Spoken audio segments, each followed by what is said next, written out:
Vídeo de resolução do caderno de prova do concurso público da Companhia Estadual de Energia Elétrica do Rio Grande do Sul. O cargo de assistente técnico, elétrica e eletrônica compreendeu aí as 3 empresas atuantes da holding, a CEGT-RSD. O nível de escolaridade exigido era o médio e a banca foi realizada pela Fundatec no ano de 2010. O link para download da prova estará na descrição do vídeo. Efetuaremos a resolução das questões relacionadas aos conhecimentos específicos, matemática e informática. Iniciando pelas questões de conhecimentos específicos, pela questão de número 31. Dos materiais condutores, a prata é a que apresenta melhores características de condutividade. Dos materiais abaixo, qual apresenta a menor resistividade? Então aqui ele citou que a prata é o elemento que tem melhor condutividade. E aí ele diz assim, dos abaixos, qual tem menor resistividade? Menor resistividade significa que ele tem boa condutividade também. Então, pela nossa tabela de resistividade, a gente vai encontrar que o melhor é a prata e o segundo é o cobre. Então, o cobre aqui é a nossa resposta certa, é a letra E. Questão número 32. Dos materiais abaixo, qual não pode ser considerado um isolante elétrico? Então, o que a gente vai encontrar aqui que não é isolante? O vidro, ele é isolante. Então, vai embora. Porcelana, ele é isolante. Amém. A mica também é isolante. E o mercúrio, ele não é isolante. Ele, inclusive, em algumas condições, ele é um supercondutor. Então, a resposta correta aqui é a letra D. Só para continuar, a letra E, borracha, também é um isolante. Então, mercúrio é a resposta correta aqui. Questão número 33. Para designar quantidade de potência elétrica, corrente elétrica e resistência elétrica, utilizam-se respectivamente as unidades. Como ele quer na ordem respectivamente, vamos analisar. Potência elétrica é dada em watts. Corrente elétrica é dada em ampere. E resistência elétrica é dada em ohm. Então vamos ver aqui, ó. Watt, ampere e ohm. Resposta correta aqui, ó, já na letra A. Na letra B temos volt, Faraday, Weber. Aqui temos outras condições. Temos tensão, capacitância, frequência. Temos também indutância, carga, tá? Mas somente então aqui, ó, watt, ampere e ohm. Resposta correta, mantendo a letra A. Questão número 34. Um circuito monofásico alimenta um chuveiro elétrico de 4.400 watts em 220 volts. O comprimento do circuito composto pelos condutores fase e neutro, desde o quadro até o equipamento, é de 50 metros. Considerando que o condutor utilizado no circuito tem uma resistência de 0,4 ohm para cada 100 metros, qual a queda de tensão ao longo deste circuito? Então, ele deu a resistência do cabo e ele quer saber qual que é a queda de tensão. Para a gente encontrar essa queda de tensão, a primeira coisa que a gente vai fazer é encontrar a corrente elétrica do circuito. Nós temos 4.400 watts e vamos dividir por 220. Corta esse zero aqui. 44 dá por 2 vezes. Isso aqui dá 0, abaixa esse zero, vem para cá. Então nós temos uma corrente nesse circuito de 20 amperes. Como o circuito é a 2 fios, fase neutro, então vamos sempre lembrar que nós temos 2 cabos aqui nesta condição. Ele fala que a distância é de 50 metros, só que como são 2 cabos, a gente já vai considerar 100 metros então. Tem a ida e a volta. Ou seja, nós temos 100 metros de cabo, o qual são percorridos por 20 amperes. A resistência do cabo é 0,4 ohm para cada 100 metros. Essa distância aqui. Então, utilizando a lei de Ohm, nós multiplicaremos a resistência do cabo pela corrente que passa no cabo. A resistência é de 0,4 e a corrente é de 20. 20 vezes 0,4 é 8 volts. Ou seja, a queda de tensão nesse circuito ela é de 8 volts. Resposta correta, letra D. Questão número 35. Se a potência elétrica total solicitada por uma instalação alimentada na tensão 220/380 é 20 kVA, e seu fator de potência é 0,8 indutivo, então a potência definitivamente consumida é. Então vamos ver aqui, ó, ele deu até a tensão de uma forma até estranha aqui, mas isso aqui a gente nem usa, tá? Isso aqui não vai nem usar. Por quê? Ele deu a nossa potência aparente, ó. A potência aparente, ele disse que é de 20 kVA. Potência aparente é igual V vezes I. Então, ó, ele quer saber qual que é a potência efetivamente consumida. Essa potência efetivamente consumida é a nossa potência ativa. A nossa potência ativa pode ser dada como S cosseno de φ. Ou seja, o S ele diz que vale 20K. E o cosseno de φ, que é o fator de potência, ele já deu também. 0,8. Então, 0,8. 20 vezes 8 dá 16. Como é 0,8, isso aqui cai para 16 kW. A potência ativa desse circuito, então, é de 16 kW. Resposta correta, letra C. Questão número 36. Um instrumento tipo VOM, volt-ohm miliamperímetro, analógico, possui as seguintes escalas na função voltímetro: 2,5, 10, 50, 100, 250. Seu mostrador apresenta uma escala para a tensão, de 0 a 250. Foi efetuada uma medida com o seletor na posição 50 volts e o valor indicado pelo ponteiro no mostrador foi 50. Qual o valor real da tensão medida? Então vamos entender o seguinte, ó. Esse equipamento, ele tem uma escala, vou até fazer uns pontos a mais aqui, ó. 50, 100, 150, 200 e aqui o final. Então, ó, esse voltímetro, ele tem um ponteiro que desliza aqui, ó, por exemplo, aqui nesse lugar, em uma escala que vai de 0 a 250. Ele só tem essa escala, ele diz. Só que você pode alterar a escala da medição entre 2,5, 10, 50, 100 e 250. Então vamos entender o que é isso. Se a gente utilizar a escala de 250 volts, se a gente selecionar essa escala, significa que a gente vai fazer medições de até 250 volts. Então, tudo que o ponteiro mostrar, como ele vai de 0 a 250, é real. Se eu selecionar a escala de 100 volts, significa que ele vai considerar de 0 a 100. Aí ele vai pôr de 0, quando ele lê 100 volts, ele vai jogar aqui no final onde está marcado 250. Então a gente tem que considerar a escala. Vamos ver o que ele fez então.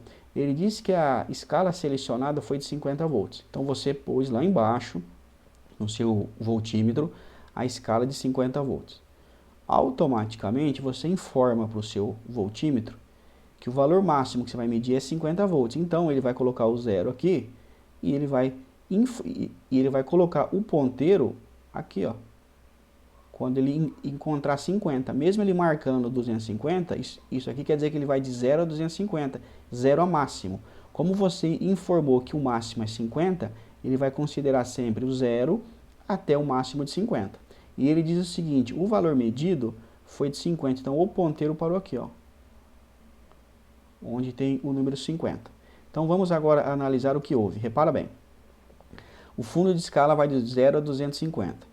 Tá? Só que eu pus a escala em 50. Então vamos entender assim, ó, 250 volts, que é a fundo de escala, está para 50, da mesma forma que 50 está para x. O que eu fiz aqui? Uma simples regra de 3.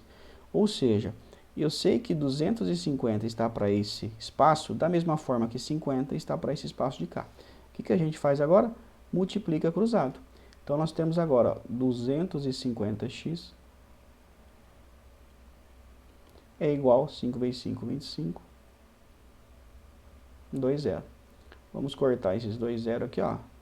X é igual 250 dividido por 25.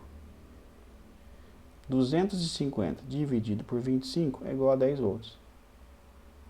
Reparem bem então, quando a gente selecionou a escala de 50 volts, a gente informou para o nosso voltímetro que o valor máximo que a gente medir seria 50 volts. Então, na metade aqui, ó, no 125, ele mediria 25 volts. Como ele estava exatamente em cima dos 50, a gente fez uma regra de 3. Então, nessa condição aqui, o valor da tensão medida equivale a 10 volts. Resposta correta, letra B. Questão número 37. Considere as afirmações a seguir referentes à potência em sistemas de controle alternada. 1. A potência ativa é aquela efetivamente consumida ou transformada em trabalho? Correto. Isso aqui é uma condição verdadeira. Potência ativa é aquela que vira trabalho, não é aquela potência medida na entrada do equipamento. Então, a 1 é correta. 2. A potência reativa de uma instalação pode ser indutiva ou capacitiva? Correta também. Potência reativa, se ela for, por exemplo, se for uma instalação onde tem bastante componentes indutivos, motores, ela vai ser indutiva. A gente coloca banco de capacitores para contrabalancear. Se o motor sair, ficar só os capacitores, ela passa a ser uma reativa capacitiva também. Então, a alternativa 2 aqui, ela também é verdadeira. Vamos para 3. A potência reativa é totalmente dissipada na forma de calor nos condutores da linha ou instalação. Não, ela não é totalmente dissipada não, ela simplesmente anda, vai e volta, tá? Potência reativa, por exemplo, em circuitos indutivos, ela é trocada entre a fonte e a carga. Então essa 3 aqui está errada. Então, quais são as corretas? Corretas 1 e 2. Apenas 1 e 2. Então temos a letra B. 38. Além de liberar potência nos transformadores e linhas, o aumento do fator de potência com a instalação de banco de capacitores nas subestações e redes de distribuição tem por objetivo. Então, ó, ele está usando um termo que é o seguinte: quando você instala capacitores, se você tiver, por exemplo, um sistema com fator de potência indutivo, você faz com que a sua corrente seja reduzida. E ele quer saber qual que é o outro efeito que a gente tem nestas condições. Um outro efeito que nós temos nesta condição é que, como a gente vai ter banco de capacitores, qualquer queda de tensão, se ela for por um tempo curto, esse capacitor consegue suprir esta tensão. Então, ó, vamos ver, evitar que a linha entre em ressonância, está errado. B, produzir reativos para elevar a tensão e reduzir as perdas nas linhas. Essa daqui é uma condição verdadeira. Você produz reativo, a sua tensão fica em um nível correto e você reduz as perdas na linha. Então, resposta correta aqui, ó, é a letra B. Questão número 39. Quando se movimenta um condutor através de um campo magnético, se induz neste uma força eletromotriz, Fem. Sobre o valor e sobre o sentido desta Fem, pode-se afirmar. Então, vamos imaginar aqui, ó, que nós temos uma superfície com um campo magnético, tá? Nesse caso, pelo símbolo aqui, significa que o campo está saindo da folha. Então, vamos só fazer um exemplo aqui. Se a gente pegar um condutor, por exemplo, um cobre, e fazer que esse cobre se movimente para cá, nós temos que usar uma regra da física, chamada regra da mão esquerda, e aí a gente consegue identificar qual o sentido desta força eletromotriz. Esta força eletromotriz pode ser dada pela fórmula VBL, de uma forma um pouco mais simples, onde V é a velocidade, o B é o campo e o L é o comprimento deste condutor. Para bem, então em nenhum momento a gente fala de outros fatores. Então vamos ler. A1. Um dos fatores que define o valor da Fem induzida é a seção transversal do condutor que intercepta as linhas de força do campo. Não, nesta fórmula em nenhum momento ela fala de seção transversal. Então a 1 aqui está errada. 2. O sentido da força induzida é definido pelo sentido que o condutor intercepta as linhas de força no campo magnético. Isso aqui também é verdade. Quando a gente aplica a regra da mão esquerda, a gente tem que considerar o modo que este condutor intercepta essas linhas de campo aqui, tá? Então, a 2 é verdadeira. 3. A quantidade de vezes que o condutor inverte o sentido de interseção das linhas de força define a frequência da fém induzida. Correto. Se a gente aplicar a velocidade nesse sentido, a gente vai ter um sentido de polarização aqui. Se a gente voltar esse condutor nesse mesmo campo ou no outro sentido, a gente inverte isso. Isto é o fenômeno que causa a nossa corrente alternada. Então a 3 também está correta. Quais são as corretas? Então são a 2 e 3, apenas 2 e 3. Resposta correta então é a letra D. Questão número 40. A frequência da tensão gerada por um alternador síncrono é função do... Então vamos ver aqui, ó. Temos um alternador síncrono, ou seja, uma máquina síncrona. A máquina síncrona, a gente entende que a rotação síncrona é dada por 120F por P. Tá? Se for uma máquina assíncrona, que significa que ela não tem sincronismo, nós utilizaremos a fórmula do escorregamento e encontraremos a velocidade de rotação. Então aqui, ó, rotação síncrona, isso aqui é a nossa rotação síncrona, frequência e número de polo. Ele quer saber o seguinte, a frequência varia com o quê? Então vamos isolar esse F aqui, ó. O F, vamos isolá-los. O P passa para lá, multiplicando, temos NS vezes P, dividido por 120. Então temos que a frequência é igual à rotação síncrona multiplicada pelo número de polos dividido por 120. Então vamos entender. A frequência, então, vamos ver, ela varia com o número de polos? Sim, o número de polos está aqui, ó. Então a 1 aqui está correta. Ela varia com a velocidade do rotor? Também varia aqui, ó. NS é a sua rotação síncrona, que é a sua velocidade do rotor. A 2 também está correta. 3. Varia com a intensidade do campo? Não, em nenhum momento aqui a gente viu o campo magnético. Então ela não varia com a intensidade. Tá? Estamos falando de frequência. Então, quais são as corretas? Corretas 1 e 2. Temos aqui. Alternativa B. Questão número 41. A queda de tensão sobre o resistor R2 do circuito da figura 1, considerando que todos os elementos do circuito sejam ideais, é. Então ele quer saber a queda de tensão sobre esse resistor aqui, ó. A queda de tensão sobre o resistor R2. Então vamos ver qual que é a queda de tensão nesse resistor. Primeiramente, para ser um pouco mais fácil, vamos encontrar qual que é o equivalente entre esses dois resistores. Então nós temos resistor de 15 paralelo com 10. Resistência equivalente entre resistores paralelos é o produto pela soma. Então a gente multiplica os dois valores e divide pela soma. Então nós temos 15 vezes 10, 150. 150 dividido por 25. 150 dividido por 25, se fosse 100, daria 4. Como tem mais 50, é 6. Então vamos redesenhar aqui esse circuito. Ó, já vou trocar as duas fontes por uma só.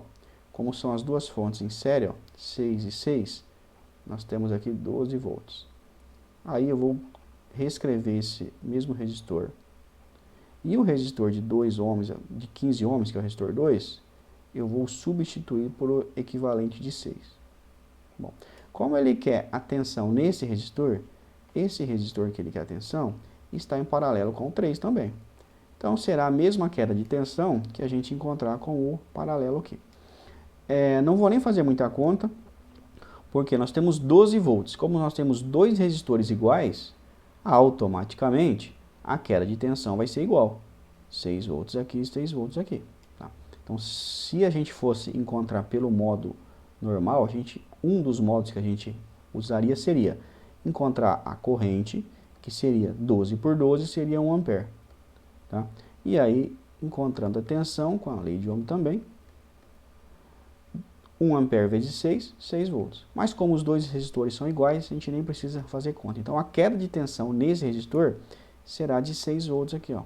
Resposta correta então é a letra C. Questão número 42. Qual a corrente total drenada pelas baterias que alimentam o circuito da figura 1 acima, considerando que todos os seus elementos sejam ideais? Então esta figura é a mesma do passado.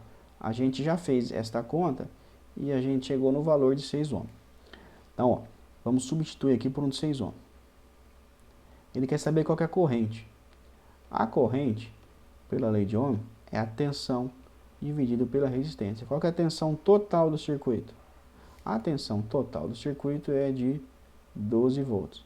Qual que é a resistência total do circuito? Esse 6 aqui, somado com esse 6 aqui. 12. 12 dividido por 12, a nossa corrente é de 1 ampere. Resposta correta, letra A. Questão número 43. Os disjuntores termomagnéticos de baixa tensão oferecem proteção tanto contra correntes de sobrecarga quanto correntes de curto-circuito. Então, olha, usou o termo termomagnético, tá? Que faz as duas funções, o térmico e o magnético, tanto para sobrecarga quanto para curto-circuito. O dispositivo que detecta as correntes de sobrecarga acionando a abertura do disjuntor de acordo com a sua característica tempo-corrente é o... Então, ele quer saber o seguinte, esse disjuntor faz as duas funções, mas como chama o componente interno que atua por sobrecarga? Sobrecarga funciona mais ou menos assim, ó, ele tem os dois, mas a sobrecarga, um dos modos que você pode encontrar o modo que ele opera é através de dois metais com coeficientes térmicos diferentes. Imagine você aqui, que isso aqui é um condutor, e aqui passa corrente elétrica. Temos o material A e o material B. Em condições nominais, nada ocorre. Porém, quando um valor muito alto de corrente percorre esse fio, mais que o nominal, esses dois materiais aquecem e eles se dilatam de maneira diferente um do outro, propositadamente. Como eles estão colados, o que dilata mais vai inclinar em cima do que dilata menos. Isso aqui efetua o disparo da função térmica. Ele quer saber o nome deste equipamentozinho aqui, desse sisteminha. Esse sistema se chama disparador térmico, tá? É esse o elemento responsável pela função de sobrecarga dentro de um disjuntor termomagnético aí para a função de sobrecarga. Resposta correta então é a letra D. Questão número 44. No circuito da figura abaixo está representada uma carga resistiva trifásica sobre a qual se pode afirmar que. Então temos aqui uma carga e ele diz o que se pode afirmar. Então vamos ver. 1. Trata-se de uma carga equilibrada. O que significa uma carga equilibrada? Então vamos ver. Ó. Primeiramente, ela é trifásica. E para a gente checar se ela está equilibrada, a gente tem que checar se as três resistências internas dela, se as três impedâncias também, são iguais. Nesse caso são. Então, A1 está correto. Número 2. A carga está ligada em triângulo. Não, essa carga aqui, ó, reparem bem. Depois que a gente passa pelas resistências, a gente tem um ponto comum aqui, não tem? E tem um neutro. Primeira coisa que a gente tem que entender é que se está triângulo, não tem neutro. Tá? Mas tudo bem, vamos entender de uma outra forma. Se eu redesenhar esse circuito aqui, ó, A. Eu vou ter a bucha do A e vou ter o ponto neutro. Reparem bem que esses desenhos são equivalentes. Aí, ó, as três resistências estão entre as entradas e o neutro. Então essa daqui é uma ligação estrela com neutro. Então a 2 aqui está errada. Número 3. Se a tensão entre as fases A e B for 220, então aqui nós temos 220 volts. Então a tensão entre a fase C e o condutor neutro também será 220? Isso aqui está errado, vamos analisar por esse desenho de baixo. Ele está dizendo, se eu tiver uma tensão entre as duas fases aqui de 220 volts, como é um sistema trifásico, obrigatoriamente, aqui você vai ter 220 volts e aqui você também vai ter 220 volts. Mas ele quer saber se a medição entre a fase C e o neutro é 220. Bom, essa ligação entre duas fases a gente chama de tensão de linha. A ligação entre uma fase e o neutro a gente chama de tensão de fase. Nesse caso, ela seria de 127. Tensão de fase 127, tensão de linha 220. Se a tensão de linha fosse 380, aí a tensão de fase seria 220. Então a C aqui está errada. Quais são as corretas? Apenas a 1. Então é a letra A. Questão número 45. Quanto ao transformador da figura 3 abaixo, pode-se afirmar que... Então aqui temos um transformador, então vamos ver. A 1. Sua relação de transformação é de 22:1. Como é que a gente checa isso? Checando os valores que ele deu aqui, ó. Nós temos de 22, de 220 volts, caiu para 10. Então vamos ver qual foi a redução dele. Vamos dividir 220 para 10. Corta aqui. 22 dividido por 1 dá 22. Ou seja, ele reduziu 22 vezes. Então ele está de 22 para 1. Resposta correta, então. 2. A tensão na carga está defasada de 180 graus em relação à tensão na entrada. Como que a gente identifica? Através desses dois pontos. Isso é verdadeiro. Por exemplo, na situação que ele demonstrou ali, a tensão de primário, por exemplo, estaria assim, e a tensão de secundário estaria assim, ó. Porque ele foi enrolado de forma que ele inverte. Quando aqui é positivo, aqui está negativo. E quando aqui é negativo, aqui está positivo. Se esse ponto estivesse aqui em cima, aí significaria que ele estaria em fase. O sinal do primário estaria em fase com o secundário. Então, esses dois pontos informam qual que é a polaridade. Então, ele está 180 graus defasado. A 2 também está correta. 3. As bobinas de alta e baixa tensão estão isoladas eletricamente entre si? Correto.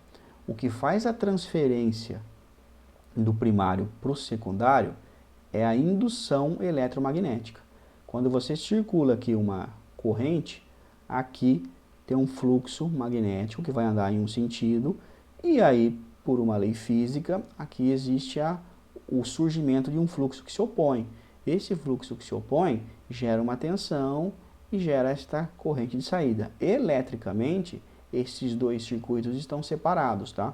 Então a 3 aqui, ó, também está correta. Quais são as corretas? 1, 2 e 3. Então, a resposta aqui, ó, é a letra E. Questão número 46.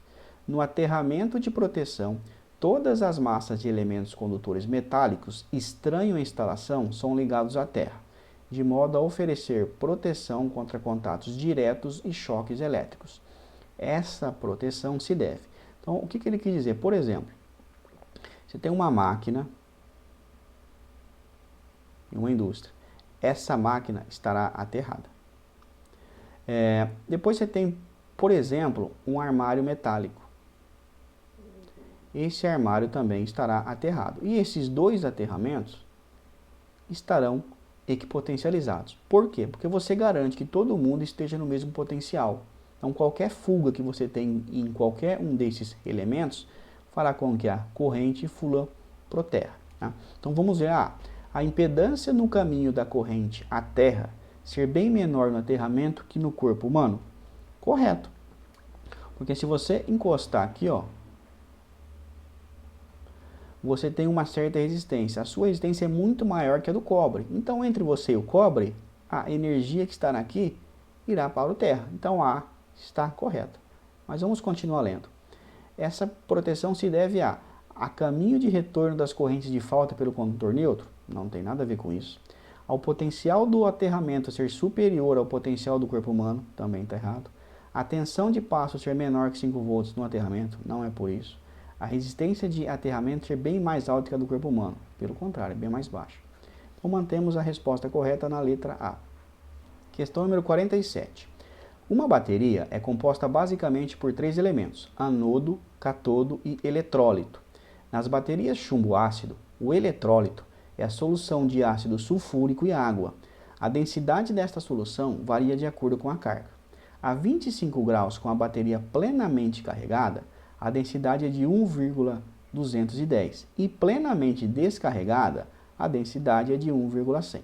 A densidade medida numa manutenção de rotina foi de 1,188 a 25 graus. Pode-se afirmar, então, que o percentual de carga da bateria é aproximadamente... Então vamos entender o que ele quis dizer. Ó. Quando ela está cheia, ela tem uma densidade de 1,210. Quando ela está vazia, a densidade medida é de 1,100. Bom, se a gente diminuir um do outro aqui, a gente vai saber o quanto ele varia entre cheia e vazia. 0, 1, 1, 0. Ou seja, vamos chamá-lo de delta. Nós temos uma variação de 0,110. Essa variação é que faz de cheia, faz informar se ela está cheia ou se ela está vazia. E agora vamos ver esse outro dado. Ele diz que a medição foi de 1,188. Então ela foi de 1,188. Bom, ela estava bem próxima aqui de cheia, estava 88 longe aqui do vazio. Como é que a gente faz isso? Vamos entender o quanto ela caiu do cheia. Se o cheia é 1,210, ela estava com 1,188, então vamos ver quanto que dá aqui essa diferença. 8 para 10, 2. Aqui ficou para 10 de novo, 2. Aqui ficou para 1, dá 0, e aqui dá 0. Então, esta bateria teve uma variação na sua densidade de 0,022. Então, agora, a gente descobre quanto que é 0,22 de 0,110. Vamos já cortar dois zeros aqui, ó. Vamos escrever o seguinte. Vamos escrever certinho, 0,22 dividido por 0,110. Então, ó, eu tenho que vir com essa vírgula até aqui. Então, 1, 2, 3. Então, essa vírgula vem para cá. 1, 2, 3. E esta vírgula vem para cá. Então, é como se eu tivesse 22 dividido por 110. 22 por 110 não dá. Então, vamos colocar um zero aqui. Vírgula. E um zero aqui. Quanto que dá 220 por 110? Isso aqui dá 2. 2 vezes 0, 0, para 0, nada. 2 vezes 1, 2, para 2, nada. 2 vezes 1, 2, para 2, nada. Deu 0,2. 0,2 é igual a 20%. Então, vamos entender o que significa esse 20%. Como 1.210 é a nossa condição de bateria cheia, a gente viu também que 1.100 é a nossa condição de bateria vazia. A medição foi de 1.188. 1.188 significa que ele caiu 20% aqui, ó. Se ele caiu 20% do cheio, significa então que o nível dele ainda é de 80%. Resposta correta aqui, ó, letra D. Questão número 48. Na manutenção preventiva de baterias chumbo ácido, uma das ações é a verificação do nível do eletrólito, que na anterior ele disse que é a mistura de água com ácido sulfúrico. Caso o nível esteja reduzido por ter sido expelido por borbulhamento ou vazamento, deve-se. Bom, essa daqui é uma questão um pouco mais teórica, mas basicamente você tem que recompletar o nível com a solução de 1.210 a 25 graus. Tá? Essa é a densidade e essa é a temperatura que você checa. Então vamos simplesmente marcar B aqui, ó, diretamente. Tá? Questão correta então é a letra B. Questão número 49. A NR10, Segurança em Instalações e Serviços em Eletricidade, prevê que numa situação de emergência, então vamos ver lá. 1. Os trabalhadores autorizados devem estar aptos a manusear e operar equipamentos de prevenção e combate a incêndios existentes nas instalações elétricas. Correto. Quem é autorizado pode, se ele for autorizado e treinado para isso, ele pode operar esses equipamentos. 2. O resgate e a prestação dos primeiros socorros a acidentados, especialmente por meio de reanimação cardiorrespiratória, devem ser executados exclusivamente por profissionais da área de saúde. Esse exclusivamente aqui deixou errado. Se não tiver ninguém na hora, tá? O outro trabalhador treinado pode fazer isso. Então a 2 aqui está errada. 3. A empresa deve possuir métodos de resgate padronizados e adequados às suas atividades, disponibilizando os meios para sua utilização. A 3 também está correta. Quais são as corretas? 1 e 3. Então temos aqui na letra C. 49, C. Questão número 50. Assinale as assertivas abaixo com VOF, conforme forem verificadas verdadeiras ou falsas as responsabilidades definidas ao trabalhador pela NR33, que é Segurança e Saúde nos Trabalhos em Espaços Confinados. Então é o seguinte, quais são as responsabilidades do trabalhador segundo a NR33? Vamos ver. Primeiro item, utilizar adequadamente os meios e equipamentos fornecidos pela empresa? Correto. Tudo que é dado tem que ser utilizado de forma correta. A 2. Identificar os espaços confinados existentes no estabelecimento. Essa aqui está errada, porque quem faz isso é o outro profissional, não é o trabalhador que vai lá fazer o seu serviço. Item 3. Comunicar ao sindicato as situações de risco para a sua segurança e saúde ou de terceiros, que sejam do seu conhecimento. Não tem que comunicar ao sindicato, né? Tem outros órgãos aí que você tem que comunicar. A 3 também está errada. Item 4. Identificar os riscos específicos de cada espaço confinado também está errado. Cuidado com essa questão. Quem faz isso é o mesmo profissional que identifica os espaços confinados. O trabalhador tem que chegar no local, já existe um mapa de risco, identificando os espaços confinados, quais os riscos de cada um, tá? O último item ele diz: cumprir os procedimentos e orientações recebidos nos treinamentos com relação aos espaços confinados. Verdadeiro. Então, alguém identificou os espaços confinados, identificou os riscos, treinou o trabalhador. Então, ele tem que cumprir isso. Então, a ordem correta de preenchimento dos parênteses de cima para baixo é: então, temos V na primeira e somente na última aqui, ó. Então, V na primeira e na última temos na letra E. V, F, F, F, V. Resposta correta, letra E. Vamos agora para as questões de matemática. Questão número 21. A raiz da equação. Aí deu aqui uma equação. É também o valor de x que satisfaz a equação. Para ficar mais rápido e mais fácil, vamos fazer ela na mão aqui. Então, repara bem, nós temos o 2 e o 4. Se a gente for tirar o mínimo disso aqui, daria 4. Mas o que a gente pode fazer, então, para ser mais rápido, a gente multiplica os dois aqui, ó, por 4, tá? Então, 4 dividido por 2, dá 2. Multiplicando lá em cima, daria 2x mais 40. Aí aqui daria x, porque 4 por 4 é 1, igual a 44. Vamos multiplicar aqui direto. 2x menos x, isso aqui deu x. Esse 40 passa para lá menos, então ficou 44 menos 40, x é igual a 4. Então, o x desta equação vale 4. Se você tiver dúvida, substitua aqui, ó. Coloca o 4 aqui e o 4 aqui. Quanto que dá? 4 mais 20, 24. 24 dividido por 2 é 12. Aqui é 4 dividido por 4 é 1. 12 menos 1. 12 menos 1 é 11. 11 está aqui. Então, o x é correto. Ele quer saber o seguinte, ó. Esse x satisfaz qual destas equações? O que a gente faz para ser mais prático? Substitui aqui o x e vê se vai zerar. Por exemplo, aqui, ó, na letra A. X ao quadrado, 4, mais 3 vezes 4, 12. 4 mais 12 não é zero. Então, essa aqui está errado. Vamos agora na B. Aqui também vai dar o quê? X ao quadrado. Desculpa, aqui é 16, tá? 4 vezes 4 é 16. Na B, 4 ao quadrado, 16. 16 mais 3 vezes 4, 16 mais 12. 16 mais 12 menos 6 também não dá zero, não precisa nem fazer a conta. X ao quadrado de novo, 16. 6 vezes x dá 24. 24 mais 16, tirando 4 também não chega a zero. Também está errado. Então, vamos para D. 4 vezes 4, 16, menos 12. 16 menos 12, sobra 4. 4 menos 4, 0. Essa daqui está correta, então. Vamos só checar a letra E. Aqui dará 16 menos 24 mais 4.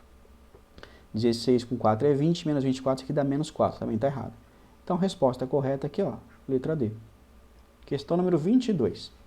Para encher totalmente uma piscina, foram utilizados 8 torneiras que ficaram abertas durante 3 horas e 15 minutos. Caso se diminua o número de torneiras para 5, o tempo necessário para enchê-la totalmente será de... Então, vamos fazer aqui uma regra de 3, tá? Então, vamos ver, ó, para encher totalmente uma piscina, vamos colocar a piscina aqui, ó, isso aqui ajuda muito, tá? Foram utilizados 8 torneiras, que ficaram abertas durante 3 horas e 15 minutos. Vamos colocar a torneira aqui para não confundir com o tempo. O tempo aqui, ó, 3 horas e 15, vamos pôr em minutos, porque esse vírgula 15 aqui pode dar problema. 3 horas, 15 minutos, 3 vezes 6, 18, é 180 minutos da hora mais 15. Então, isso aqui dá 195. O tempo, então, foi de 195 minutos. Aí ele diz o seguinte, como a gente tem um ponto final, a gente começa a reescrever na linha de baixo. Caso se diminua o número de torneiras para 5, o tempo necessário para enchê-las será de... Então, a gente tem aqui, a piscina manteve-se em 1. Depois que a gente monta o nosso sistema, uma condição para a gente não ter que ver se ela é inversamente ou não proporcional, a gente sempre identifica o que está sendo realizado. Aqui nós vimos o texto que o que está sendo realizado é o que? Enchimento da piscina. Então a gente seleciona aqui a piscina. Tá? O que a gente faz agora? A gente vem com uma linha horizontal e no momento que essa linha encontrar quem foi invertido, ela troca. E ela continua reto do outro lado. Da mesma forma a de baixo. Nesse caso, como é de 1 para 1, matematicamente não vai ter diferença, mas este mecanismo faz com que você resolva qualquer sistema aí, se ele for inversamente ou não proporcional. E agora a gente vem escrevendo o que a gente encontra nessas linhas. Então temos 1 vezes 8 vezes 195. O 1 não vou nem pôr. 195. Agora para a linha de baixo a gente coloca um igual e vem 1 vezes 5 vezes x. 1 vezes 5 é 5. 5 vezes x é isso. 195 vezes 8. 5 vezes 8, 40. 9 vezes 8, 72. Com 4, 76. 8 vezes 1, 8. 9, 10, 15. Então, 5x é igual a 1560. X é igual a 1560 dividido por 5. Vamos dividir esse número aqui por 5. 3 vezes 5, 15, para 15 nada, abaixo 6. 5 vezes 1, 5, para 6, 1, abaixo 0. 2 vezes 5, 10, para 10 nada. Então, o x, ele deu 312. Vamos analisar o que é o x. X é o nosso tempo, e está dado em minuto. 312 minutos, a gente tem que mudar isso aqui para hora. Então, vamos ver. Cada hora são 60 minutos. Então, a gente pode fazer assim. 4 horas, 4 vezes 6, 24. 5 horas de 60 minutos. 6 horas, 5 horas, ó, dá. 5 horas vezes 60 é igual a 300 minutos. 6 vezes 5, 30. Então, isso daqui pode ser 5 horas e sobrou quanto? 12 minutos. Essa é a nossa resposta final. Temos aqui na letra D. Resposta correta, 5 horas e 12 minutos, letra D. Questão número 23. Uma concessionária está vendendo um automóvel à vista por R$ 29.400. Se a compra for realizada com um financiamento, a entrada deverá ser de 60% do valor total do veículo e mais 24 parcelas de 784, correspondente ao restante do valor, pagas mensalmente. Nestas condições, a taxa mensal de juros simples utilizada no financiamento é. Então vamos ver o seguinte, ó, 29.400 é o valor do veículo. Ele fala que tem que pagar 60% à vista. Quanto que é 60% de 29.400? Vamos fazer aqui, ó, 29.400. Vamos fazer vezes 6, depois a gente coloca um zero a mais. 0, 0, 24. 54 com 2, 56. 12 com 5, 17. Então, faltou um zero lá. Como era 60%, a gente anda 2 vírgulas para cá. Então, ó, ficou 17.640. Ou seja, você precisaria dar 17.640 à vista. Então, quanto você iria financiar? O que sobrasse. Então, eu faço 29.400 e tiro 17.640. 0, 4 para 10 é 6. 6 para 13 dá 4, 5, 6, 7. Aqui ficou 8. 7 para 8, 1. E 1 para 2, 1. Então, você teria que financiar R$ 11.760. Ele também disse que esse valor que faltou seria pago em 24 vezes de R$ 784. Vamos ver quanto que dá isso aí. 784 vezes 24. 4 vezes 4, 16. 4 vezes 8, 32. Com 1, 33. 7 vezes 4, 28. 29, 30, 31. Mais 2 vezes 4 é 8. 2 vezes 8, 16. Sobe 1. 2 vezes 7, 14. Com mais 1, 15. Então, isso aqui dá 6, 8, 9, 10, 11, 6, 7, 8, 5 e 8, 1.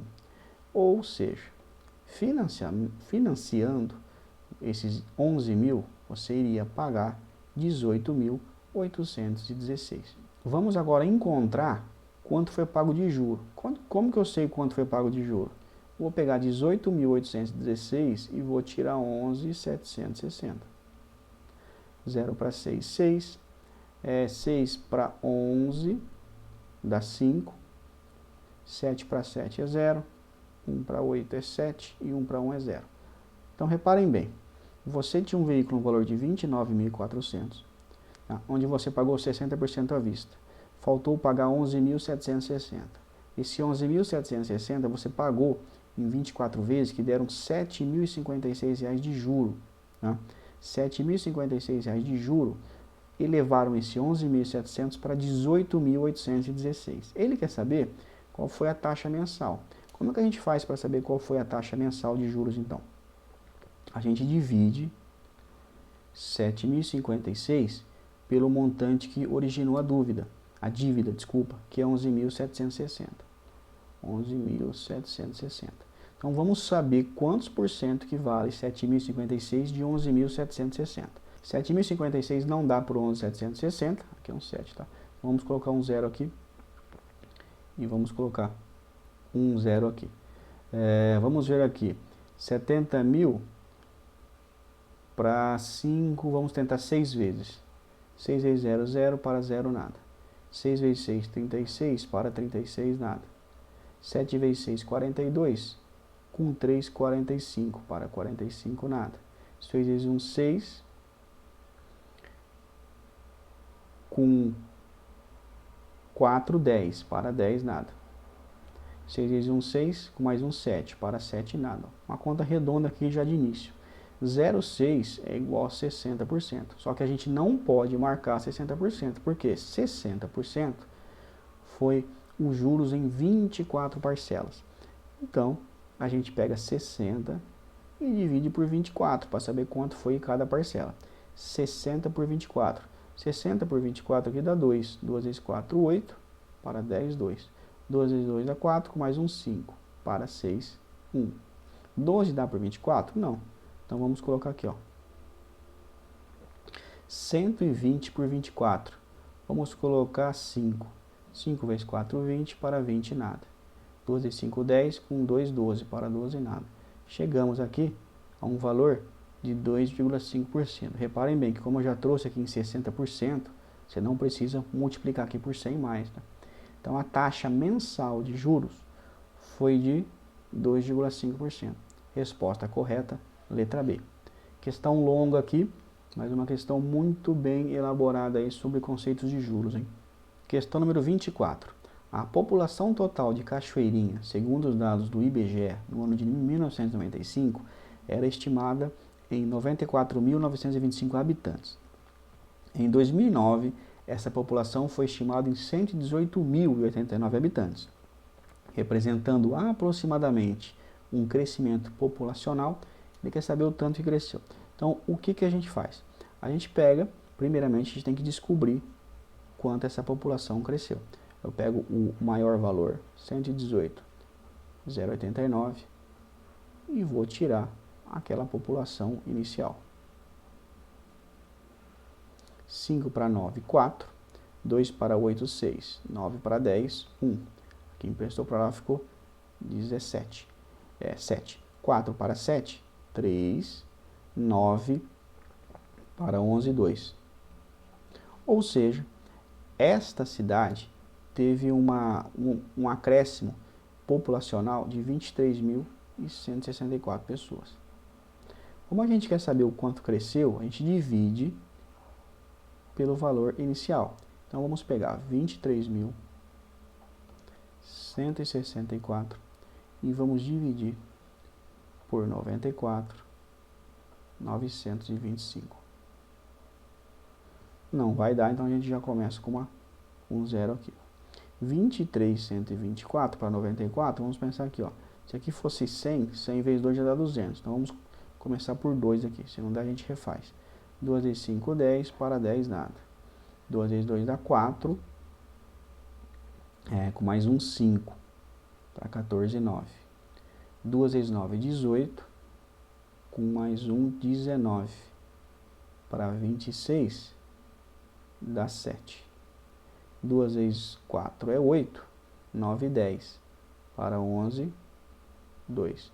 2 vezes 9, 18, com mais 1, 19, para 23, 4. Então, deu esse valor. Agora, vamos ver o seguinte, já deu 0,2. Como deu 0,2, a gente já sabe que isso aqui vai dar em porcentagem. Dá até para parar a conta já por aqui. Porque como deu 0,2 multiplicado por 100, vai dar 20 e alguma coisa por cento. Vamos ver se a gente já consegue achar a resposta correta. Não pode ser inferior a 15. Entre 15 e 20 também não é, porque a gente viu que vai dar mais de 20. Entre 20 e 35, só que aqui ele fala entre 25 e 30, tá? Então vamos só garantir que se ele está abaixo de 25 ou acima de 25 aqui. Vamos ver aqui, ó.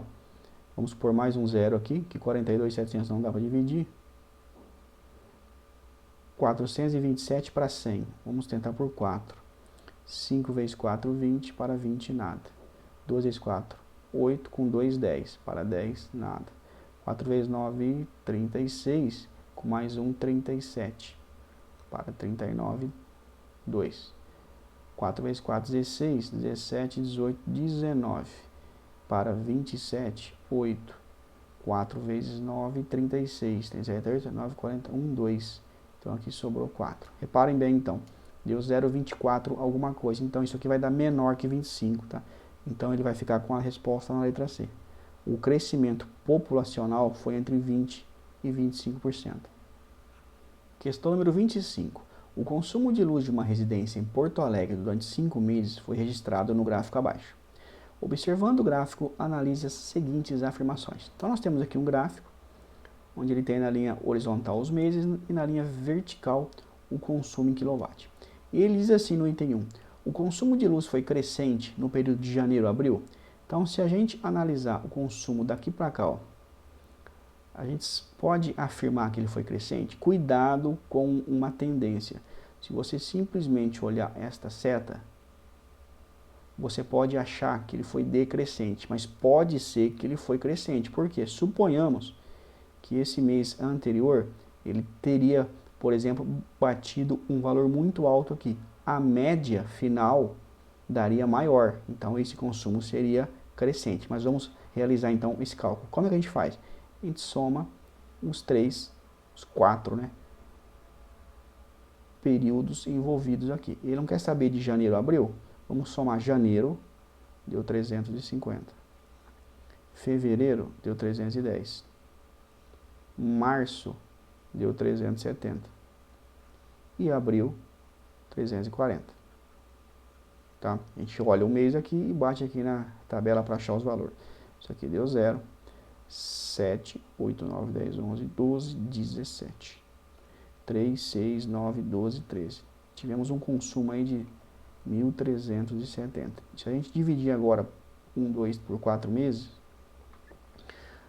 3 vezes 4, 12, para 13, 1. Abaixo, 7. 4 vezes 4, 16, para 17, 1. 2 vezes 4, 8. Então, o consumo médio neste período foi de 342. Por isso que eu posso afirmar que ele foi decrescente, tá? Como eu disse, se um mês aqui do meio tivesse um consumo muito maior, mesmo os 2 meses aqui sendo menores, esse meio pode dar acréscimo. Então, a 1 aqui está errado. Deixa eu mudar para X. Número 2. O consumo de luz no mês de abril excedeu aproximadamente em 20% o consumo no mês de fevereiro.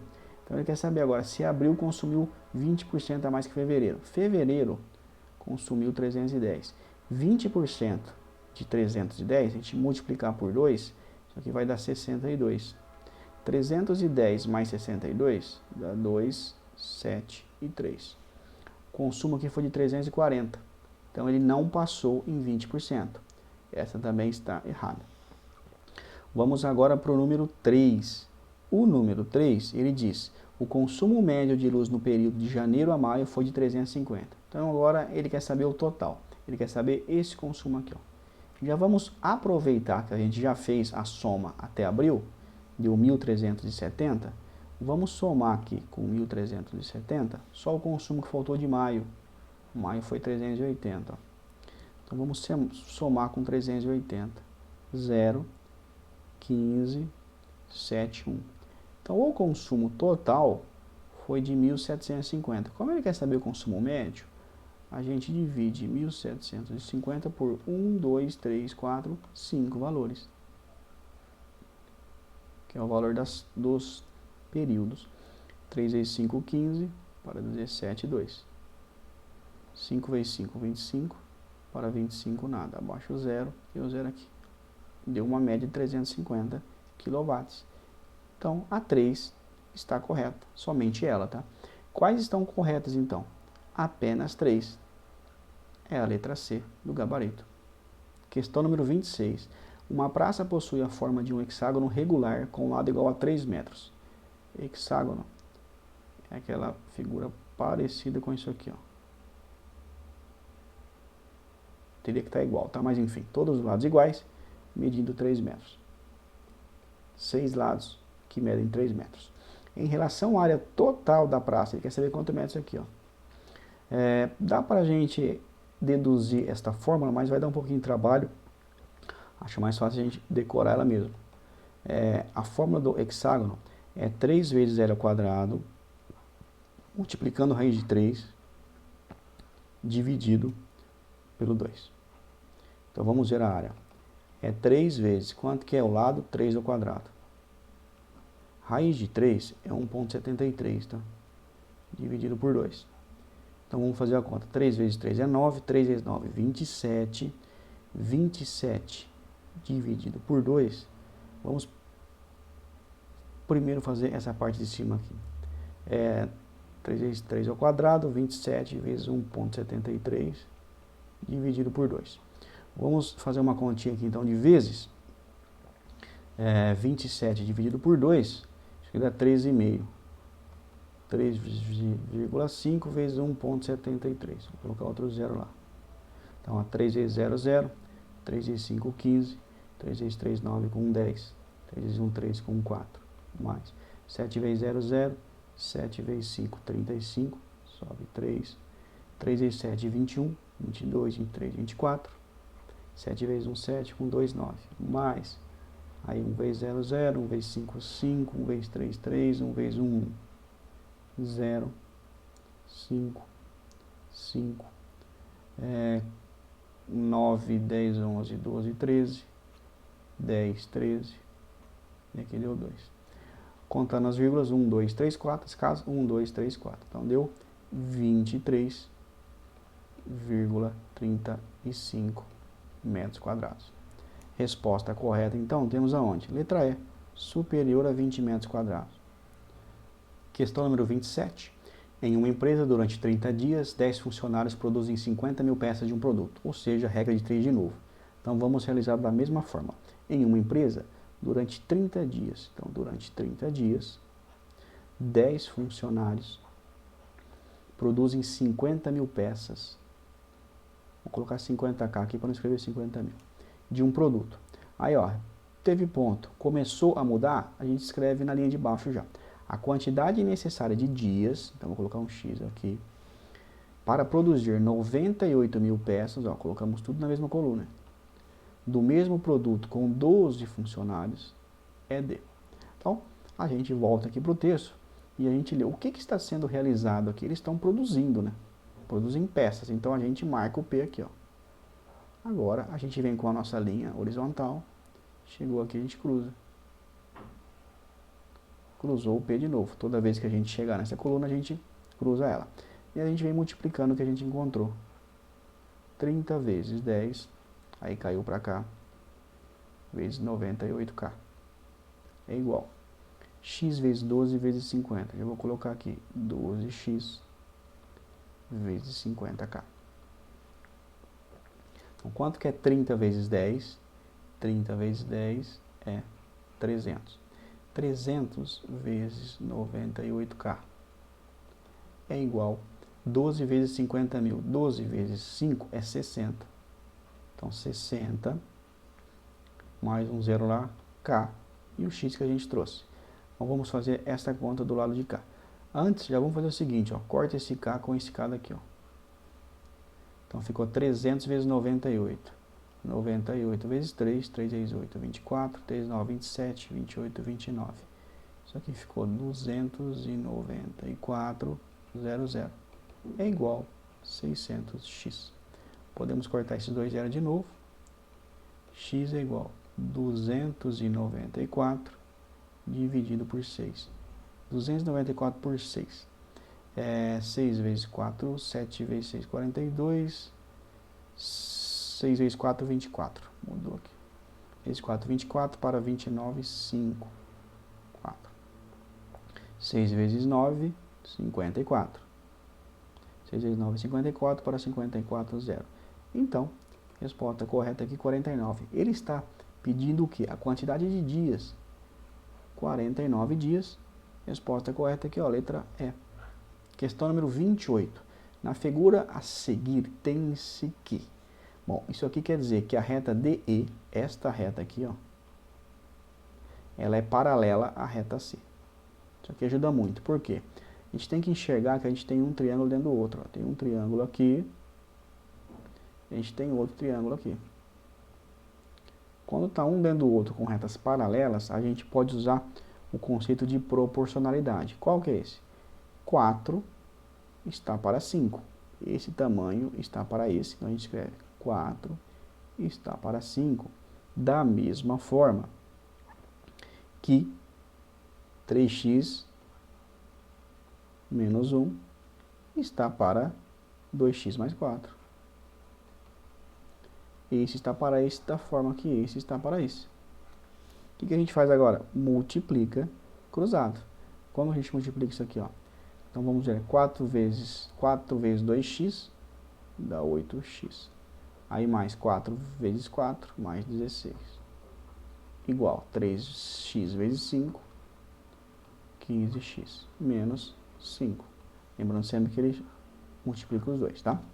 Então, 8x, vamos passar para o lado de lá, fica 16 mais 5 é igual a 15x menos 8x. 15x menos 8x dá 7x igual a 21.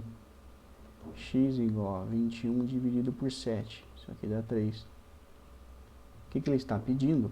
Qual que é o valor de x? Achamos já aqui, ó, o valor de x é igual a 3. Resposta correta, então, é a letra B. Questão número 29. O domínio da função g de x, x ao quadrado mais 2x menos 15, é o conjunto dos números reais. O intervalo que representa a imagem da função g de x é... Então, vamos entender um pouquinho o que é uma função aqui. Ó. Esta função é uma função quadrática com o termo a positivo, ele é maior que zero. Significa que ela é uma função que tem a parábola nesse sentido. Parábola porque é quadrática e ela está aberta em cima aqui porque o a é positivo. Se o a fosse negativo, essa função seria virada para baixo assim. Mas vamos entender. Quando ele fala domínio da função é tudo que está no eixo x. Ele fala que é os números reais, ou seja, vale todo mundo aqui. Ó. Só que ele quer saber qual o intervalo que representa a imagem. A imagem é aquilo que está relacionado ao eixo y. Reparem bem. Então, o domínio, porque isso aqui ó, segue do infinito até o infinito. Então, ele vai pegar todo o x. O domínio não. Como ele vai para o infinito, aqui em cima é o infinito. Ele vem do infinito até um ponto que ele cruza aqui. Ó. Quando a gente resolve esta equação por Bhaskara, nós encontramos as raízes. As raízes é o ponto que ele cruza o eixo x, por isso a gente chama de x1 e x2. Como a gente quer saber a imagem, a gente precisa saber onde ele cruzou aqui, ó, esse eixo aqui, ó, no eixo y. Como que a gente faz isso? Para a gente encontrar isso, vou até chamar de eixo y, a gente divide o delta negativo dividido por 4 vezes o a. Quem que é o delta? É o delta do Bhaskara. Tá? Então fica menos, como que é o delta? B ao quadrado menos 4ac. Embaixo, dividido por 4a. Então vamos substituir aqui os nossos valores. Vou até pôr aqui em parênteses, para não confundir com o delta. Quanto que é b ao quadrado? O b é o 2, b ao quadrado é 4. Menos 4 que está multiplicando A. O A vale quanto? 1. Que está multiplicando C, que vale menos 15. Cuidado com esse menos 15, hein? Fazer aqui 1 vezes, fazer até diferente aqui, ó. 4 vezes menos 15. O outro parente de fora, 4 vezes A é 4 vezes 1. Então vamos fazer esta conta aqui, ó. 4 vezes 1 é 4. 4 vezes menos 15 é menos 60. Com esse menos aqui fica mais, tá? Então fica 4 mais 60. Aí tem o menos de fora. Então isso aqui ficou menos 64 dividido por 4. 64 dividido por 4 vai dar menos 16. O que se mostra pra gente esse número? Que esta parábola, ela cruza o eixo y exatamente no menos 16. Então ela passou o x e está embaixo. Então o que ele quer saber? Qual que é a imagem? A imagem, então, a gente vai considerar que ele está pegando o 16 e está indo até o infinito. Como que a gente faz essa marcação? A gente faz o seguinte, como ele está contido, tem que ser nesse sentido. Ele está indo do menos 16, ponto e vírgula, até o mais infinito. Como o infinito ele nunca acaba, ele não está contido. Então essa é a resposta. Vamos ver se tem alguma que enquadra. Resposta correta da 29 aqui é a letra E. Menos 16 até mais infinito. Resposta correta, então, letra E. Questão número 30. O primeiro termo de uma progressão aritmética de 88 termos é igual a 7. E o último termo vale 355. A razão desta progressão é igual a... Então vamos nos lembrar aqui da fórmula de progressão aritmética. AN é igual a A1 mais, aí multiplicando N menos 1, multiplicado pela razão. Então aqui é o nosso termo de número, é o termo que você quer encontrar, né, de ordem N. Seria igual o termo de número 1, somado com N, a posição desse termo, menos 1, multiplicado pela razão. Então vamos ver aqui o que ele deu. Ele deu que o primeiro termo, vamos chamar de A1, é igual a 7. Só que ele falou que essa PA também tem 88 termos. Como ela tem 88 termos, a gente já viu que o N também é igual a 88. E o último termo, vamos chamar aqui de AX, tá? É igual a 355. Ela quer saber qual que é a razão. Ela não deu esse valor aqui, ó. Então vamos substituir isso aqui, ó. AN 355 é igual a 1 mais. Quanto vale N 88 menos 1 vezes o E, que eu não sei. Então vamos fazer aqui, ó, 355 menos 7 igual. Aqui vai dar 87, correto? Como está multiplicando, já passa dividindo. É igual a R. 355 menos 7 é 348, dividido por 87. Então vamos ver quantas vezes dará aqui. Se aqui fosse 90, 4 vezes 9, 36, daria 4. Vamos ver 4 aqui então. 7 vezes 4, 28. Para 28, nada. 4 vezes 8, 32. Com 2, 34. Para 34, também nada. Deu um número redondo. Então, a razão desta PA é igual a 4. Resposta correta, letra A. Entrando agora nas questões de informática. Ele dá aqui alguns avisos. Somente, por exemplo, que o mouse está configurado para uma pessoa destra, que ele usa o botão esquerdo, o botão direito como segunda opção, tá? Então, e que todos os programas estão devidamente configurados, tá? Então, vamos responder aqui, iniciar pela questão de número 11. Na janela principal do Word de 2003, mostrado na figura 1, para aumentar o tamanho da fonte do texto, que se encontra selecionado, apontado pela seta de número 4, para tamanho 24, basta realizar sequencialmente as ações. Então, nós temos aqui um texto, e ele quer que a gente muda para 24, nessa caixa de texto aqui. Como ele já está marcado, tá? Teoricamente, você tem que clicar aqui no item que está marcado com o número 2 e clicar aqui dentro para abrir e digitar o 24, mas vamos ver. Alternativa A. Posicionar o cursor do mouse sobre o local apontado pela seta 1. Seta 1 está zoom. Então isso aqui está errado. B. Posicionar o cursor do mouse sobre o local apontado na seta 2. Correto. Dar um clique no botão esquerdo do mouse. Certo? 3. Ao ficar selecionado o número 12, digitar o número 24. Então você vai digitar aqui o 24. E pressionar uma vez a tecla Enter. Correto. Quando você digitar 24 Enter, automaticamente esse texto muda para 24 aí no seu tamanho. Mas vamos continuar lendo. C. 1. Dar um clique com o botão esquerdo do mouse sobre o local apontado pela seta 3. A seta 3 está falando sobre o que? Espaçamento de linha. Está errado.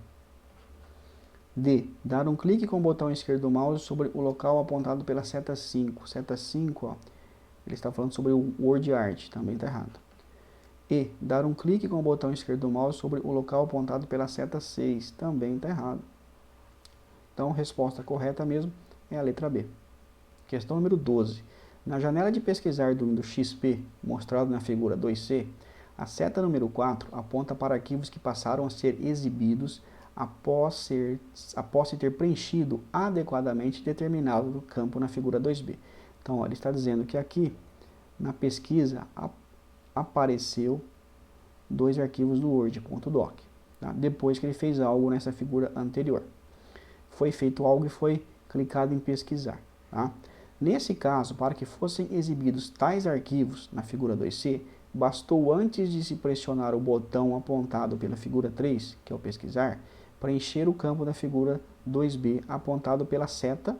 Então é o seguinte, o que ele teve que fazer aqui nessa imagem, para que a resposta dessa pesquisa sejam 2 arquivos .doc. Então é o seguinte, ele não pesquisou pelo nome, ou por frase, porque tem 2 nomes diferentes aqui, ó, D2 e D3. Então ele não usou o de baixo.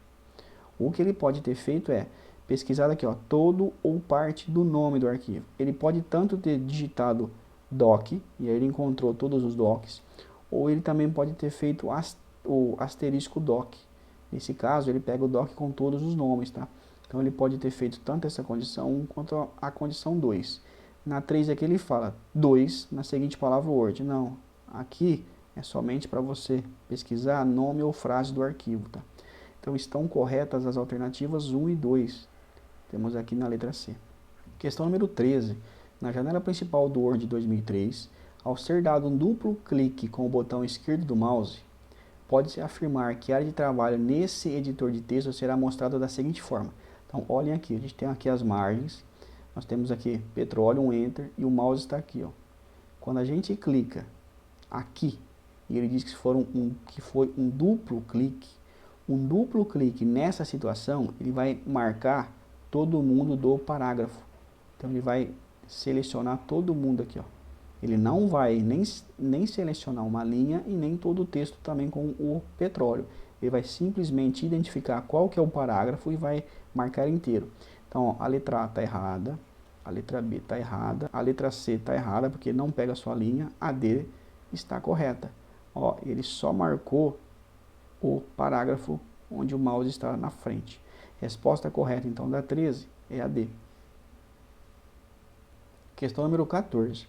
Na janela principal do Word 2003, figura 4, posicionando-se o cursor do mouse sobre o local apontado pela seta 4 e a seguir dando-se somente um clique com o botão esquerdo do mouse sobre esse local, pode-se afirmar que... Então reparem bem, ele clicou em desfazer e agora ele está aqui em 4, ó, ele está na condição colar. O que vai acontecer nesse caso? Vamos ver. Será desfeita apenas a ação apontada pela seta 2? Não. Quando você vinha em desfazer e clicava aqui, ele ia desfazer os 3 itens aqui, ó, até aqui. Então essa A está errada. B. Será desfeita apenas a ação apontada pela seta 3? Também está errada. C. Será desfeita apenas a ação apontada pela seta 4? Também não. Eu já disse que ele vem todo mundo até aqui. D. Serão desfeitas apenas as ações apontadas pela seta 2 e 3? Também está errado. Letra E. Serão desfeitas as ações apontadas pelas setas 2, 3 e 4. Agora sim. Se você clicar aqui e abrir e clicar aqui, ele vai desfazer tanto esta, quanto essa, quanto essa. Resposta correta, então, é a letra E. Questão número 15. Para que fosse mostrada a caixa de diálogo da figura 5B, que é essa do lado direito, bastou antes, na janela principal do Word 2003, figura 5A, dar um clique com o botão esquerdo do mouse sobre o item do menu apontado por qual seta. Então, reparem bem que na seta, que na imagem aqui da figura 2, nós estamos aonde? Em configuração de página, ó, formato, margens, tá? E outras coisas. Então, onde que ele teve que clicar? Não foi em novo, não foi em abrir, não foi em versões, foi aqui, ó, propriedades, foi em configurar páginas. Então, o clique correto seria no número 5, letra D. Questão número 16. Na figura 6 do Word 2003, as setas número 4, 5 e 6 apontam para palavras que foram digitadas erroneamente na área de trabalho desse editor de texto. Então aqui temos o 4, o 5 e o 6. Repara que o Word ele reconhece quando ele está errado, ó. Ele marca ela em vermelho. E ele diz, para iniciar a correção de tais erros de escrita, basta. Então como que a gente pode corrigir isso? Vamos ver. Item 1. Pressionar uma vez o ícone apontado pela seta 2, correto. Esse ABC aqui é o atalho para você realizar a correção de texto. Verdadeiro, então. Item número 2. O item número 2 diz, dar um clique com o botão esquerdo do mouse sobre o item do menu apontado pela seta 3. Não, aqui você vai abrir apenas as opções, tá? Mas ele não vai corrigir. Então tá errado. Item 3. Pressionar duas ou mais vezes a tecla ESC do teclado e a seguir pressionar uma vez a tecla F7. Reparem bem. As duas opções aqui estão corretas. Se eu aplicar F7 direto, já vai dar aqui também. Mas como ele está dizendo para dar o ESC, é que você clicando no ESC, você some com essa tela. E aí você apertando a tecla F7, é a tecla de atalho para você verificar a ortografia. Também está correta então. Se bem que nem precisaria dar o ESC, tá? Ele já está aqui, ó, direto. Mas o ESC também vai dar esse comando. Então são corretas as afirmativas em 1 e 3. Letra D. Após observar a figura 7 do Excel 2003, pode-se afirmar que se encontra ativado o item do menu apontado pela seta. Então nós temos o item 2, 3 e 4. Então vamos ver, ó. O item 2, ele fala sobre visualizar quebra de página. Isso aqui está marcado? Sim. Visualizar quebra de página é essa quebra que ele dá aqui em azul. Ele te mostra como será a página quando ela for impressa. Então a 2 está correta. Vamos ver o 3. A seta 3 está dizendo barra de fórmulas. A barra de fórmulas está ativa, quase que a gente não consegue ver, mas ela está. É esta barra aqui, ó. A gente consegue ver só um trecho, tá? É a barra que nos informa o que está inserido dentro de cada célula. Então a 3 também está ativa. E a seta número 4, barra de status. Barra de status está ativa? Sim. Barra de status é essa aqui, ó, que está escrito pronto. Por exemplo, se você marca duas células aqui, ó, ela automaticamente te preenche qual o valor da média, qual o valor total, enfim. Mas ela também está ativa. Então estão corretas a 1, 2 e 3. Resposta correta é a letra E. Questão número 18. Após observar a figura 8 do Excel 2003, pode-se afirmar que a planilha eletrônica corrente que se encontra ativa em primeiro plano chama-se. Então ó, a gente tem que ver isso aqui embaixo. Ó. Nós temos 3 planilhas, mas ele está usando essa daqui. É a planilha evolução. Letra C. Questão número 19. Na figura 8 do Excel 2003, para que fosse inserida no local apontado pela seta de número 4, que é esse local aqui, ó, a soma de todos os valores numéricos existentes nessa coluna, bastou selecionar a célula. Então ele quer que aqui apareça a soma disso aqui, ó. Ele fala, bastou selecionar a célula. Aí ele começa, letra A, célula 10, nem existe célula 10 em Excel. Excel obrigatoriamente tem que ter uma letra indicando qual que é o número. Também está errado. Letra B. Então ele diz, bastou selecionar a célula A10. A10, essa daqui, está errado. Não vou nem continuar lendo. C, A10, também está errado. Não vou nem fazer a mesma análise. Letra D, B10. B10 é essa daqui. Opa, estamos na célula certa. Célula, ó, coluna B, linha 10. Então bastou selecionar na célula B10, até aqui está correta. Dar um clique com o botão esquerdo do mouse sobre o ícone apontado pela seta 1. Sim, isso aqui, você clica aqui ele já faz a somatória. Quando você clica aqui, ele já entende que você quer que soma todo mundo que esteja acima. Ele já vai selecionar isso aqui, ó, automaticamente para você. Então, você fez isso. E em seguida, pressionar a tecla Enter, correto. Como eu disse, você clicando aqui, então, você estipula que a soma vai ter que ficar aqui. Depois você clica nesse símbolo, ele já marca todo mundo para cima. Quando você der Enter, ele já executa esta fórmula. Essa daqui está correta, então. Vamos só ler a letra E. B10, correto. Dar um clique com o botão esquerdo do mouse sobre o ícone apontado pela seta 3. Não, isso aqui é só para inserir casa de milhar. Então a resposta correta mesmo é a letra D. Questão número 20. Na janela principal do Internet Explorer, mostrada na figura 9, para fechar apenas a guia apontada pela seta número 3 basta. Então repara bem que ele está com o Internet Explorer, tá? E ele tem uma guia aqui, ó, outra aqui e outra aqui. Ele quer fechar a guia do Google, que é a 3, ó. Ele quer fechar essa daqui, ó. O que ele deve fazer? Então vamos ver o seguinte. Primeiramente eu vou apagar aqui de volta, porque tem uma coisa que a gente vai ter que enxergar aqui. Reparem bem, a guia ativa, essa guia que está sobressalente aqui, ó. A guia ativa então é esta, tá? Se ele clicar no fechar guia, ele vai fechar somente ativa. Então vamos ler a alternativa A. Para ele fechar então a guia do 3, que é do Google, ele tem que dar um clique com o botão esquerdo do mouse sobre o ícone apontado pela seta 1? Não, se ele clicar aqui, ele fecha todo mundo. Está errado. B. Dar um clique com o botão esquerdo do mouse sobre o item de menu fechar guia apontado pela seta 5? Não, se ele fechar esta guia, ele vai fechar a guia que ele está atuando. Também está errado. C. Dar um clique com o botão esquerdo do mouse sobre a imagem do X apontado pela seta 2? Não, se ele clicar aqui, ele também fecha esta guia aqui, mas não fecha a do Google. D. Selecionar a guia apontada pela seta número 3. Opa, tá legal. Quando ele clicar aqui, ele vai selecionar ela.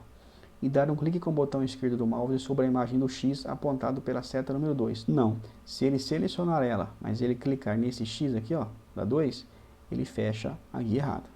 E a letra E, selecionar a guia apontada pela seta 3, correto, e ao surgir a imagem de um X nessa guia, dar um clique com o botão esquerdo do mouse, corretamente. Deixa eu até apagar aqui, ó, apagar tudo, porque a certa vai ser isso aqui, ó. Ele vai clicar então na 3, essa daqui vai sobressair e vai surgir um X aqui.